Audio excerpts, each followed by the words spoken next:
Открывая еженедельное совещание Кабинета министров, председатель правительства Владимир Сластенин выразил благодарность всем, кто принимал участие в организации встречи с делегацией из Татарстана. Особенно глава отметил, что надо обмениваться опытом с мэром Казани. Они покажут нашу работу, как у них обустроена работа именно по ЖКХ. Ну, в общем-то, давайте предложения все ждем в эту группу. Сейчас мы ее сформируем. Первый вопрос повестки – проведение весенней призывной кампании, которая продлится до 15 июля. Срочную службу должны проходить мужчины в возрасте от 18 до 30 лет. Призыву подлежат 160 тысяч человек по всей стране, а из Ингушетии пополнят более 200 новобранцев. Задание у нас составляет 200 тысяч человек. На сегодняшний день нами отправлено 100 тысяч человек. Все команды ушли согласно графику, что это составляет 56,6%. Это количество необходимых нам отправить. В ближайшее время у нас начнется отправка, должна начаться отправка водителей.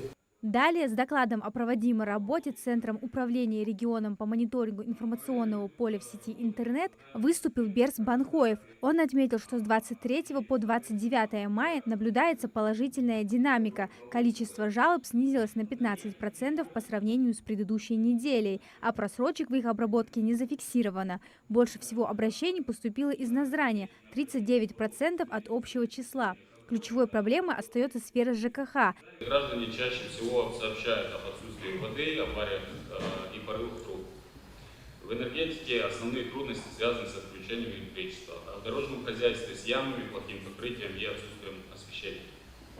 Вопросы благоустройства касаются состояния парков, малых архитектурных форм, и небольшое количество обращений были о несвоевременном вывозе мусора. Социальные проблемы, такие как задержки выплат, составляют меньшую долю, но также требуют внимания.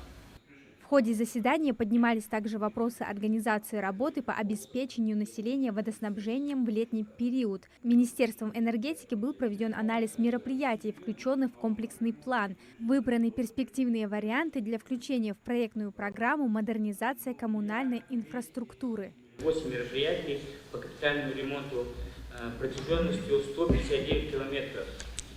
Данные мероприятия позволят нам улучшить показатели качества водоснабжения более чем 40 тысяч человек. Два мероприятия запланированы на 2025 год. Это капитальный ремонт водопроводных сетей в сельском поселении Верхнего Сунжского района и капитальный ремонт существующей водопроводной сети в городе Карабулак. Также в рамках совещания обсудили подведение электро-, газа и водоснабжения к земельным участкам, выделенным участникам специальной военной операции по поручению главы региона. По всем ключевым вопросам Владимир Сластенин дал соответствующие поручения. Амина Зязикова, Белал Ахильгов, Магаз 24.